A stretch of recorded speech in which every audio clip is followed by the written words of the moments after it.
नहमदुहु व नुसल्ली व नुसल्लिमु अला रसूलिल करीम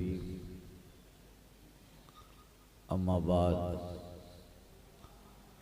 फ़ऊज़ु बिल्लाहि मिनश शैतानिर रजीम बिस्मिल्लाहिर रहमानिर रहीम मन यूतिल हिकमता फ़क़द ऊतिया खैरन कसीरा सदक़ल्लाह।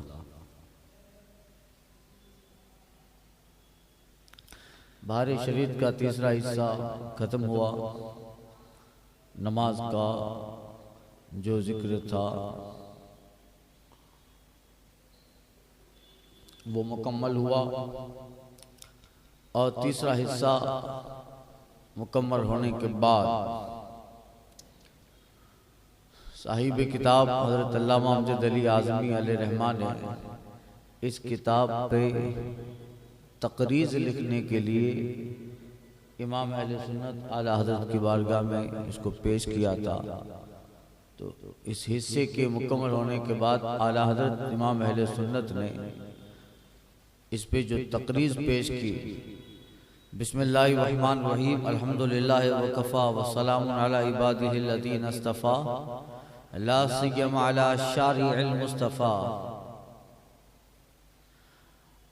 व मुक़्तफ़ीही फ़िल मशारिक़ इला तहारती व सफ़ा फ़क़ीह गफ़रहुल्लाहुल मौलाल क़दीर ने ये रिसाला मुबारक बहार शरीयत हिस्सा सोम तसनीफ़ लतीफ़ अख़ी फ़िल्लाह ज़िल मज्द वल मजाह ज़िल मज्द वल जाह व तबअ सलीम वल फ़िक्रिल क़वीम वल फ़ज़्ल वल उला वल मौलाना अबुल उला मौलवी हकीम मोहम्मद अमजद अली आज़मी क़ादरी बरकाती बिल मज़हब वल मशरब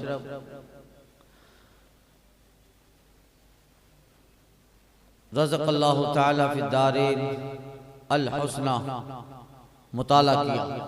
आला हज़रत कहते अल्हम्दुलिल्लाह मसाइल सहीहा रजीहा मौक़े का मुनक़्क़िहा पर मुश्तमिल पाया।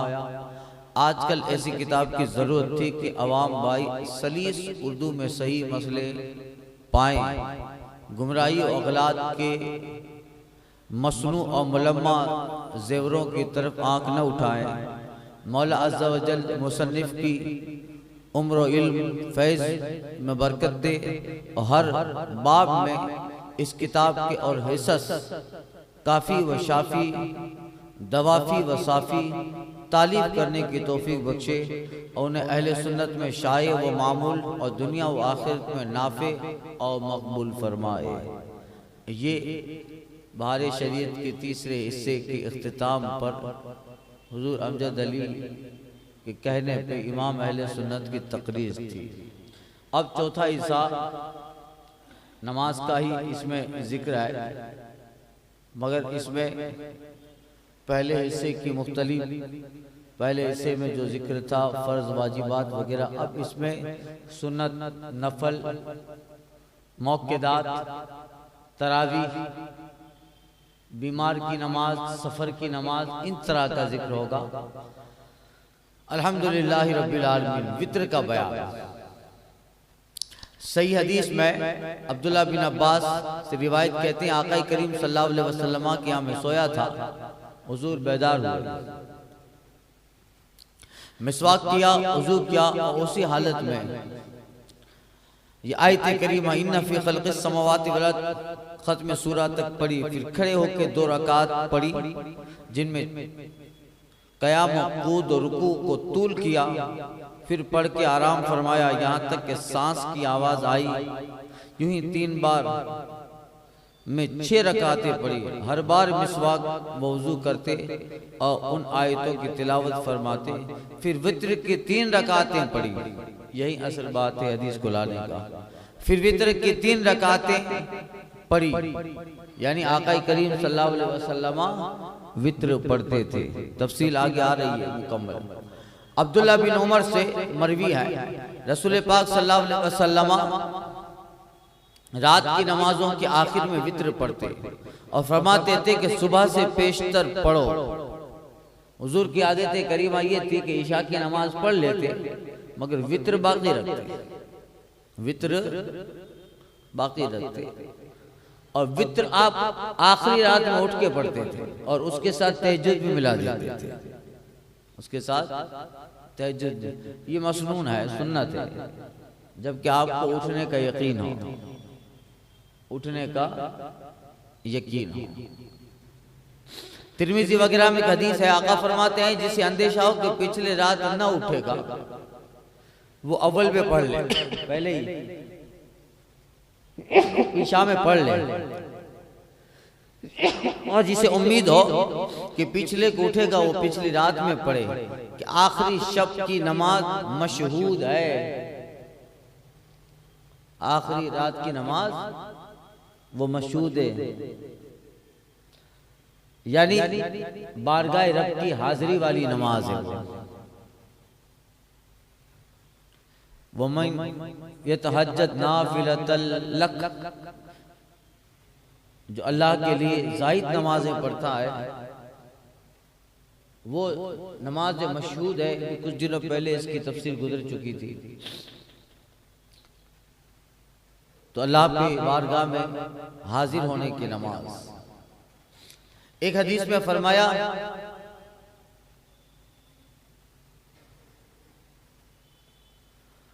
हजरत मौलाए कायनात से रिवायत, आका फरमाते हैं अल्लाह वित्र है, वित्र को महबूब रखता है, लिहाजा ए कुरान पढ़ने वालों वित्र पढ़ो। अल्लाह वित्र है, असल में लफ्ज वत्र है, लफ्ज क्या है? वत्र है। ताक और जुफ्त दो चीजें होती है, जो बराबर तकसीम हो जाए वो जुफ्त है। जैसे 2, 4, 6, 8, 10 बराबर तकसीम होगा ना ये। और वत्र जो तकसीम ना हो सके एक ही, तो फरमाया अल्लाह एक है, अल्लाह वित्र है और वित्र को पसंद करता है। अल्लाह वित्र है, वित्र को पसंद करता है, जो तकसीम ना हो सके। अल्लाह तकसीम से पाक है, शरीक से पाक है, एक है, वाहिद है। इसी तरह उसकी फर्ज करदा वाजिब करदा नमाजों में भी वित्र को महबूब रखता है। लिहाजा ए कुरान पढ़ने वालों वित्र पढ़ो। एक रिवायत में है कि रसूल पाक सल्लल्लाहु अलैहि वसल्लम एक नमाज से फरमाते हैं आका कि अल्लाह ताला ने एक नमाज से तुम्हारी मदद फरमाई। हुजूर फरमाते हैं ऐ लोगों, नमाज तो वो मदद ही का नाम है, मदद का ही नाम है। वस्तईनु बिस्सब्र वस्सलाह, मदद तलब करो नमाज से, मगर खुसूसियत के साथ इसका जिक्र फरमाते आका ने कि अल्लाह ने फरमाया कि अल्लाह ने एक नमाज से तुम्हारी मदद फरमाई कि वो सुर्ख ऊंटों से बेहतर है और वो वित्र है, और अल्लाह ताला ने उसे ईशा व तुलुए फजर के दरमियान रखा है। ईशा और तुलुए फजर के दरमियान रखा है। अल्लाह ने इससे तुम्हारी मदद फरमाई, सुर्ख ऊंटों से बेहतर है, यानी तुम अल्लाह की राह में सुर्ख ऊंट खर्च कर दो, उतने में वो सवाब तुम्हें न मिलेगा जो तुम्हें अल्लाह ताला इस नमाज वित्र में अता फरमा रहा है। ये है। एक रिवायत में है आका करीम ने फरमाया कि जो वित्र से सो जाए तो सुबह को पढ़ ले, जो वित्र से सो जाए तो सुबह को पढ़ ले।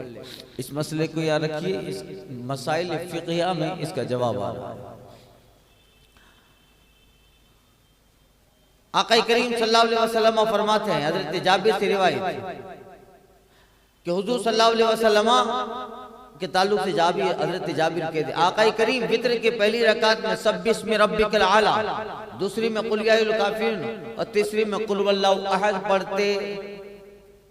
ये तीनों पढ़ते थे। मसनून यही है, सुन्नत ये है जिस पे सरकार ने ज्यादा ताकीद फरमाई हो या हुजूर ने जिसको ज्यादा अमल में लिया वो ये है, सब्बिस्मि रब्बिकल आला, कुल या अय्युहल काफिरून और तीसरी में कुल वल्लाहु पढ़ते। एक रिवायत हजरत बुरैदा से कहते हैं आका ने फरमाया कि वित्र हक है, जो वित्र ना पढ़े वो हम में से नहीं। वित्र हक है। कुछ फिरके ऐसे भी है, ये देखो उन लोगों के लिए है, हुजूर को मालूम था कि एक जमात ऐसी आएगी तो बातिल मजहब वालों में नाम नहाद मुसलमान जो कुरान और हदीस से अब सिर्फ कहते हैं कि अहले कुरान है, तो कुरान में कहाँ वित्र का जिक्र आया है? तो एक जमात ऐसी भी है उनमें जो ईशा के फर्ज पढ़ लेती है, वित्र की मुनकिर है, वित्र की का इसका जिक्र नहीं है। हुजूर ने फरमाया वित्र हक है, जो ना पढ़े वो हम में से नहीं, यानी उसकी नमाज कामिल नहीं है, उसका ईमान कामिल न हुआ। आका फरमाते हैं जो वित्र से सो जाए या भूल जाए तो जब बेदार हो याद आए पढ़ ले।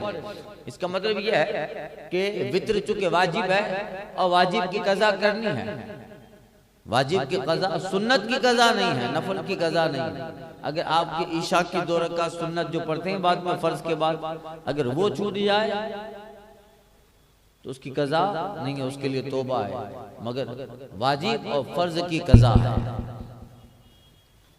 तो ये सब हदीसें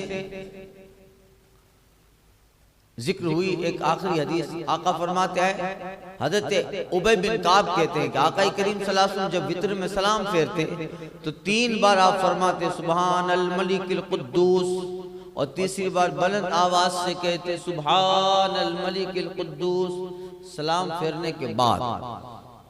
ये वजीफा पढ़ते, विर्द पढ़ते। यहाँ अहादीस का जिक्र हुआ। अब सुनिए उसके ताल्लुक से कुछ अहम मसाइल।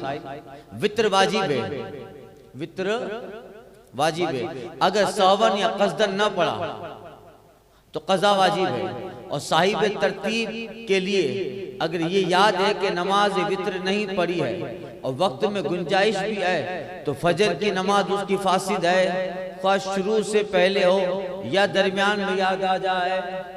साहिब तरतीब का मसला गुजर चुका कि जिसकी नमाज कभी गई नहीं है उसके लिए जो पहले नमाज छूटी है उसको पढ़ना जरूरी है। उसको पढ़ना हम लोगों के लिए नहीं है। साहिब तरतीब जिसकी जिंदगी में कभी नमाज नहीं छूटी है तो उसकी अगर कभी एक नमाज छूट जाए और वक्त में गुंजाइश हो तो उसको पहले वो नमाज पढ़ना जरूरी है जो छूटी है। तो अगर साहिब तरतीब ने वितर छोड़ दी है और फजर पढ़ ली तो उसकी नमाज फजर फासिद है। नमाज फजर उसकी अहमियत बताई जा रही है कि है बंदो ये तुम में निराला बंदा है कि इसने कभी नमाज नहीं छोड़ी है। हमारे मुफ्ती साहब आले मुस्तफा साहब क़िबला अलैहि रहमा साहिब तरतीब थे पोरबंदर, हम जिनके पास पढ़े मैं इससे पहले अर्ज कर चुका हूँ। तो ये साहिब तरतीब के लिए मसला। तो अगर वक्त में गुंजाइश भी है तो फजर की जमात नमाज उसकी फांसी दे, खा पहले से पढ़ लिया हो या वो फजर की नमाज पढ़ रहा हो उसे याद आ गया कि मैंने वित्र नहीं पढ़ी है तो नमाज तोड़ देना जरूरी है। मसला वितर की नमाज बैठकर या सवारी पर बगैर उज्र नहीं हो सकती है, बगैर कोई उज्र के, शरई उज्र के सवारी पर, सवारी के मसले गुजर चुके, या बैठ कर नहीं हो सकती। नमाज वित्र 3 रकात है और उसमें कादा उला वाजिब है और नमाजों की तरह, और कादा उला में सिर्फ अत्तहियात पढ़ के खड़ा हो जाए, न दुरूद पढ़े न सलाम फेरे, जैसे मगरिब में करते हैं उसी तरह करे। अगर कायदा उला भूल कर खड़ा हो गया तो लौटने की हाजत नहीं। दूसरी रकात में बैठ जाना है मगर भूल के खड़ा हो गया, बैठा नहीं तो लौटने की इजाजत नहीं, बल्कि सजदा सहू करेगा। वाजिब छूटा ना, ये मसला आसान है। वितर की 3 रकात में मुतलकन किरात फर्ज है। 3 रकात फर्ज की 2 रकात में होती है ना, वितर की 3 रकात में किरात फर्ज है और हर एक रकात में बाद सूरह फातिहा के सूरत मिलाना वाजिब है। और बेहतर यह कि पहली में सब्बिह इस्मि रब्बिकल आला या इन्ना अंज़लना, दूसरी में कुल या अल काफिरून, तीसरी में कुल वल्लाह पढ़े और कभी कभी और सूरतें भी पढ़ ले। और तीसरी रकात में किरत से फारिग होकर रुकू से पहले कानों तक हाथ उठाकर अल्लाहु अकबर कहे, जैसे हम लोग करते हैं तकबीर तेहरीमा, फिर हाथ बांध ले और दुआए कुनूत पढ़े। दुआए कुनूत का पढ़ना वाजिब है।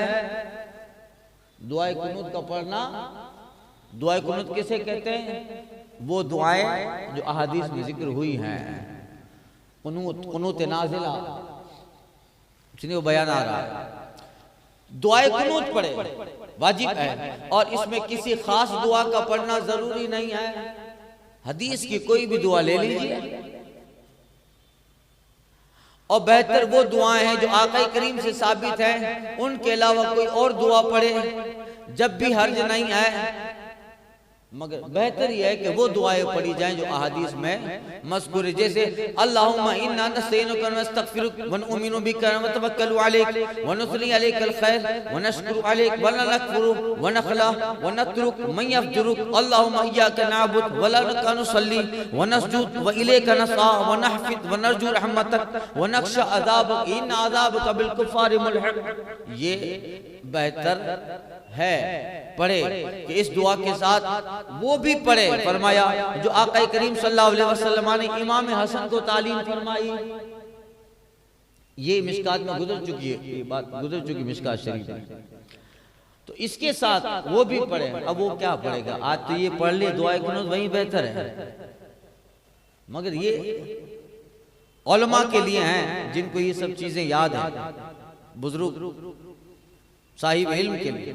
और बेहतर ये कि इस दुआ के साथ वो भी पढ़े जो आका करीम ने इमाम हसन रज़ी अल्लाह अन्हु को तालीम फरमाई, वो ये है अल्लाहुम्मा हदीनी फी मन हदैता व आफीनी फी मन आफैता व तवल्लनी फी मन तवल्लैता व बारिक ली फी मा अतैता व क़ीनी शर्र मा क़ज़ैता फ़इन्नका तक़दी व ला युक़ज़ा अलैक इन्नहु ला यज़िल मन वालैता व ला यइज़्ज़ु मन आदैता तबारकता व तआलैता सुब्हानका रब्बल बैत व सल्लल्लाहु अला नबी व आलिही।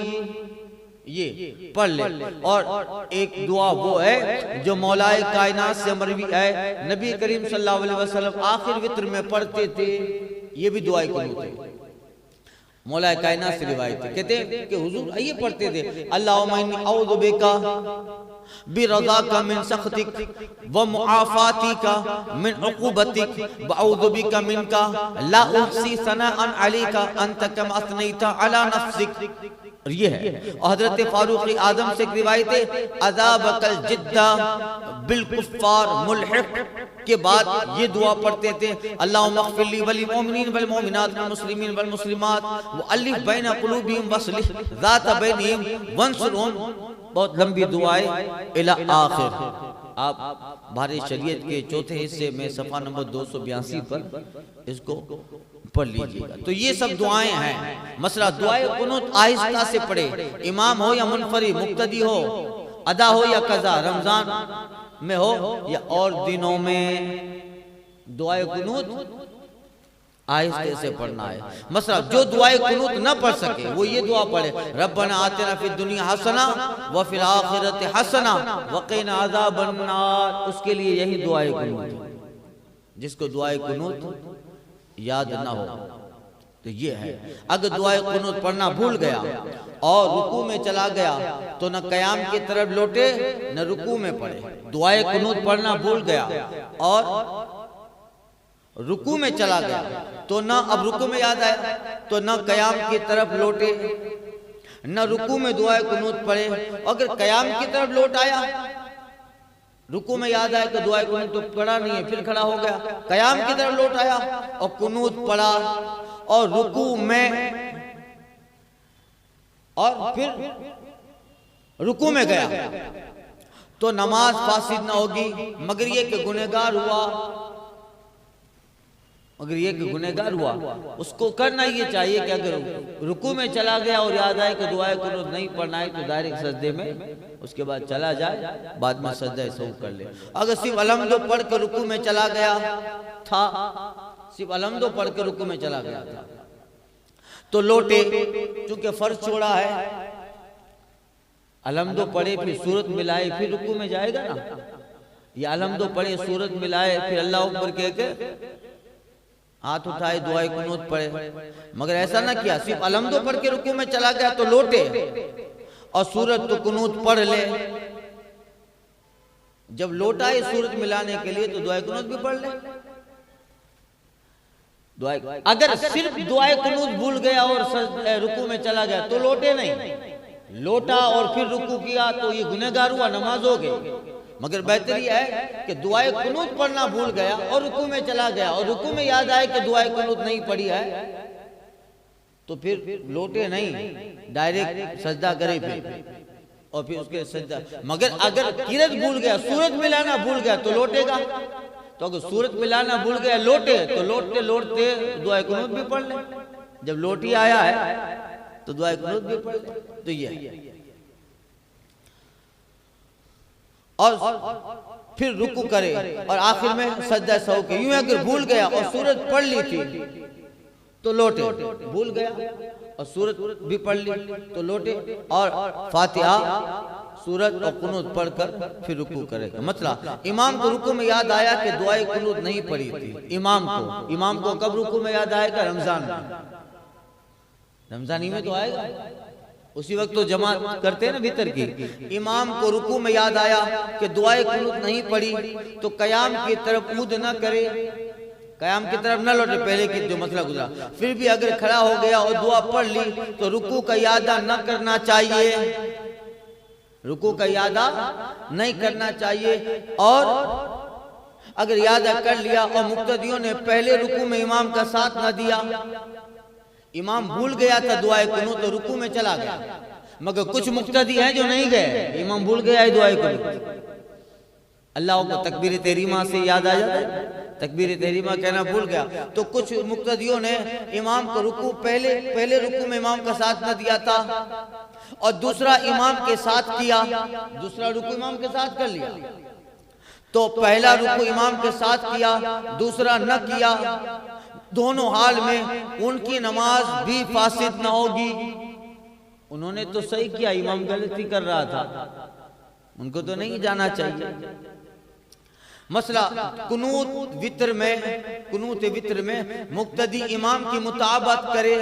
अगर मुक्तदी कुनूत से पहले फारिग न हुआ था, दुआए कुनूत से पहले मुक्तदी फारिग न हुआ था कि इमाम रुकू में चला गया तो मुक्तदी भी इमाम का साथ दे, उसे दुआए कुनूत मुकम्मल करना जरूरी नहीं है, इमाम का साथ दे। अगर इमाम बेकुनूत पढ़े रुकू में चला गया, बेकुनूत पढ़े रुकू कर दिया और मुक्तदी ने अभी कुछ न पढ़ा था तो मुक्तदी को अगर रुकू फोत होने का अंदेशा हो, कभी मैं जल्दी नहीं करूंगा तो इमाम फिर रुकू से खड़ा हो जाएगा, मेरा रुकू रह जाएगा, तो जब तो रुकू कर ले, वरना मुक्तदी भी कुनूत पढ़ ले, वरना मुक्तदी भी कुनूत पढ़ ले, समझे, और पढ़ के रुकू में जाए। और ये उस खास दुआ की हाजत नहीं है जो कुनूत के नाम से मशहूर है, बल्कि मुतलकन कोई दुआ जिसे कुनूत कह सके पढ़ ले। रब्बना आतिना फिद दुनिया हसना व फिल आखिरति हसना व क़िना अज़ाबन नार पढ़ के इमाम के साथ हो जाए। इमाम तो भूल गया है दुआ कुनूत पढ़ना, अब मुक्तदी है तो बेचारा कहता है कि इमाम तो भूल गया है, मैं क्या करूं, पढ़ूं कि ना पढ़ूं। अब मैं पूरी लंबी दुआ कुनूत पढ़ूंगा तो इमाम रुकू से खड़ा हो जाएगा, फटाफट रब्बना आतिना फिद दुनिया हसना इतना कह ले, रब्बना फिद दुनिया आतिना फिद दुनिया हसना व फिल आखिरति हसना इतना कह के रुकू में चला जाए, समझे। दो मसले सुन लीजिए तो ये वितर का बयान खत्म हो जाए, फिर नफल का बयान है। अगर शक हुआ कि ये रकात पहली है या दूसरी या तीसरी तो उसमें भी कुनूत पढ़ ले। शक हो जिसमें कि दूसरी है कि तीसरी तो पढ़ ले कुनूत और कादा करे, फिर और 2 रकातें पढ़े और हर रकात में कुनूत भी पढ़े और कादा करे। यूं ही दूसरी और तीसरी होने में शक वाक़ हो तो दोनों में कुनूत पढ़ ले, जहां जहां शक होता जाए दुआ कुनूत पढ़ता जाए, समझे क्या। मसला भूल कर पहली या दूसरी में दुआए कुनूत पढ़ ली, दुआए कुनूत कब पढ़ते हैं? तीसरी। भूल कर पहली या दूसरी में पढ़ ली, हाँ पहली या दूसरी में दुआए कुनूत पढ़ ली तो तीसरी में फिर पढ़े, वो तो भूल थी, यही राजी है।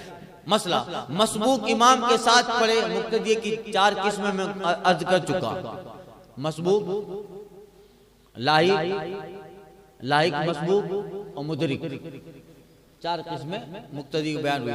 अगर मसबूक इमाम के साथ पढ़े, बात को न पढ़े, अगर इमाम के साथ तीसरी रकात में रुकू में ही मिला है तो बात को जो पढ़ेगा उसमें कुनूत न पढ़े, मसबूक नहीं पड़ेगा। अब आदमी की रमजान में वित्र की तीसरी रकात में आया बंदा, तीसरी रकात में आया, तो तीसरी रकात में इमाम साहब ने दुआए कुनूत भी पढ़ ली और रुकू में गया, तो तीसरी रकात का रुकू मिला, तो इसको तो कुनूत मिली नहीं, तो क्या करें? तो कहा कि मसबूक अगर इमाम के साथ पढ़े तो बात को ना पढ़े।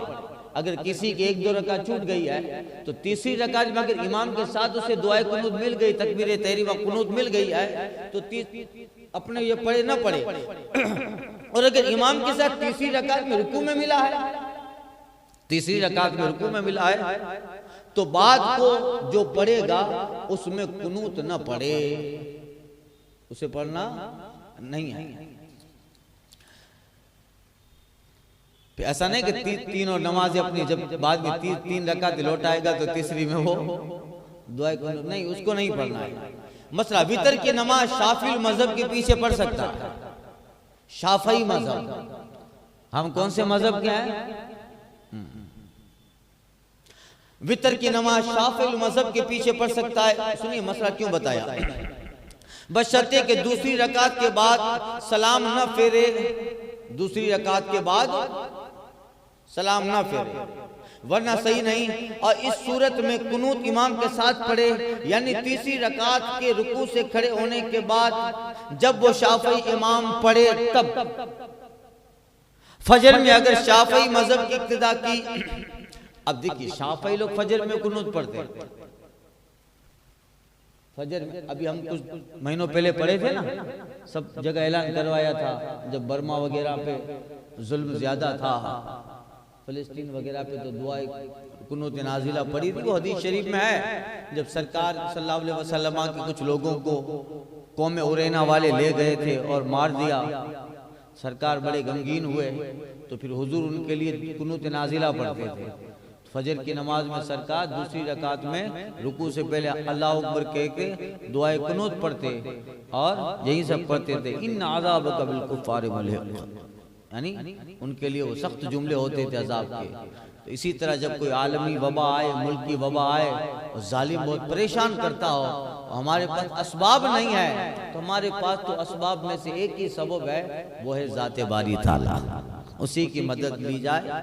और तो ये है जो है, तो अगर फजर में अगर शाफी मजहब की इक्तिदा की और उसने अपने मजहब के मुआफिक कुनूत पढ़ा, तो ये ना पढ़े, ये न पढ़े, बल्कि हाथ लटकाए हुए इतनी देर चुप खड़ा रहे, क्योंकि शाफी लोग दूसरी रकात में कुनूत पढ़ते हैं।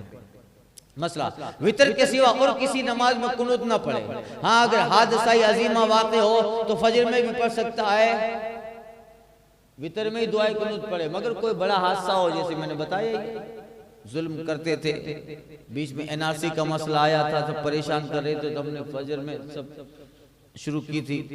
और जाहिर यह है कि रुकू के कब्ल कुनूत पढ़े, रुकू से कब्ल सूरत मिलाने के बाद। वितर की नमाज कज़ा हो गई तो कज़ा पढ़नी वाजिब है, वितर की नमाज कज़ा हो गई तो कज़ा पढ़नी वाजिब है। अगर ये कितना ही जमाना गुजर गया हो, क़स्दन कज़ा की हो या भूले से कज़ा हो गई हो, और जब कज़ा पढ़े तो उसमें कुनूत भी पढ़े। अलबत्ता कज़ा में तकबीर कुनूत के लिए हाथ न उठाए। तीसरी रकात में हाथ उठाते ना दुआ कुनूत पढ़ने के लिए, तो कज़ा में हाथ न उठाए, जबकि लोगों के सामने पढ़ता हो कि लोग उसकी तक़सीर पे मुत्तला होंगे। हाँ देखो, 3 रकात पढ़ी है जोर में इसने, यानी कल की इसने वितर पढ़ी है, इसकी नमाज कज़ा हो गई थी, तो गुनाह पे मुत्तला होंगे लोग। ये जब लोगों और तना पढ़े तो उठा सकता है, अकेले पढ़ रहा है, कोई देख ही नहीं रहा है कि वितर पढ़ रहा है, तो पढ़े तो हाथ उठा सकता है। मसला रमजान शरीफ के अलावा और दिनों में वित्र जमात से न पढ़े। अगर तदाई के तौर पे हो तो मकरूह है, तदाई के तौर पर ऐलान करके बुलाया और 3 से जायद लोग पढ़ लिए तो मकरूह है। मसला, जिसे आखिरी शब में जागने पर एतमाद हो तो बेहतर है कि पिछली रात में वित्र पढ़े, आखिरी रात में जग जाऊंगा, वरना बाद ईशा पढ़ ले। मसला, अव्वल शब में वित्र पढ़कर सो रहा, फिर पिछले को जागा तो दोबारा वित्र पढ़ना जायज नहीं, और नवाफिल जितने चाहे पढ़ सके। पहले ही वित्र पढ़ लिया है और फिर 4 बजे उठा, कहा चलो हुजूर भी 4 बजे वित्र पढ़ते थे आखिरी रात में, तो मैं भी पढ़ लूं, तो अब ये नहीं पढ़ सकता, ये पहले पढ़ चुका है, इसका यादा नहीं है। एक फर्ज पढ़ चुका, एक वाजिब पढ़ चुका, उसका यादा नहीं, नफल पढ़ ले अपना। वित्र के बाद 2 रकात नफल पढ़ना बेहतर है, ईशा में 2 रकात नफात पढ़ना बेहतर है। उसकी पहली रकात में इज़ा ज़ुल्ज़िलत, दूसरी में कुल या अय्युल काफ़िरून पढ़ना बेहतर है। हदीस में है कि अगर रात में न उठा तो ये तहज्जुद के कायम मकाम हो जाएंगी। ये रमजान में अहादीस से साबित है, तो वो उसकी नमाज तहज्जुद में शामिल हो जाए। यानी वितर के बाद 2 रकात पढ़ना, ये जो हम लोग ईशा की नमाज में जो वितर पढ़ लेते हैं, और इस वितर के बाद जो 2 रकात पढ़ते हैं ना ईशा में, वो हकीकत में वो नमाज है जो सरकार वितर के बाद 2 तहज्जुद पढ़ते थे। तो फरमाया गया कि बंदा चाहता है कि मैं अभी वितर पढ़ लूं और उठूं, मगर आखिरी शब में उठ ना पाया और ईशा की नमाज में ही उसने वितर के बाद ये 2 रकात पढ़ लिया है, तो उम्मीद है कि अल्लाह ताला इसी 2 रकात को उसके लिए तहज्जुद बना देगा। तो ये है। तो यहां से ये बयान खत्म हुआ, आगे से सुन्नत और नवाफिल का बयान।